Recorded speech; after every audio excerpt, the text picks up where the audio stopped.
So I will now yield to my ranking member for 5 minutes for his questions. Thank you, Mr. Chairman, and it did snow in my district yesterday. I appreciate you not blaming President Biden for that snowstorm in the litany of things that Democrats and the president are sometimes blamed for. One thing I think that the president and Democrats in Congress can be credited for is this remarkable economy that I talked about in my opening statement. Approximately 1 year ago, probably the last time, you were last week, but you were also here about a year ago sitting at that table. Everything you could read, from Bloomberg to Forbes to down the line, was projecting a recession. Literally one headline from about a year ago said, 100% chance of a recession. Did we end up having a recession this past year? No, it doesn't look like it. And I would say our economic forecast is consistent with that, with the sort of what people think of as a soft landing. It has been a remarkable economy and economic growth. Is there any projection over the course of the next 12 months that we would drop into a recession? No, we have the economy slowing with the high interest rates, but job growth continuing to be positive.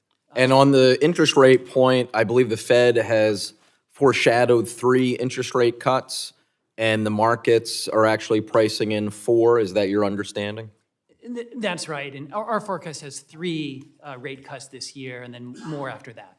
And certainly if there would be more after that, that would improve the amount that we're currently spending on interest to service the debt, correct? That's right. Lower interest rates would reduce the net interest outlays. Yeah.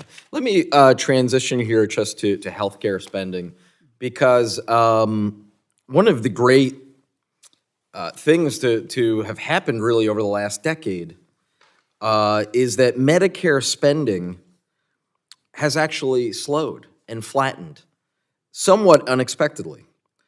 Many experts believe and cite the Affordable Care Act as responsible for these savings. So does CBO's baseline continue to project a slowdown in Medicare spending per person compared to what it would have been otherwise? No, it does, and it's something we've looked at very carefully. The Affordable Care Act reduced some of the payment rates to providers like hospitals, and that reduces the trajectory of Medicare costs. There are other factors. There's better cardiac care. There's some slower price growth for drugs. We're still looking at it carefully to see what are the other factors that lead to slower growth in Medicare. Well, let me ask you, though, and drill down a little bit then. Do you believe that the ACA's improved access to health care and cost-cutting measures may have contributed to the slowing of Medicare spending per person over the last decade? Yes, it's something we're still looking at, but there is evidence that some of the provisions in the ACA reduce the cost growth in healthcare. That is wonderful news, and certainly the last thing then that we would want to do is eliminate the Affordable Care Act or Obamacare, as some candidates for office, for national office, are proposing to do right now. With that, I will yield back to preserve more time for remaining members. Thank you, Mr. Swagel.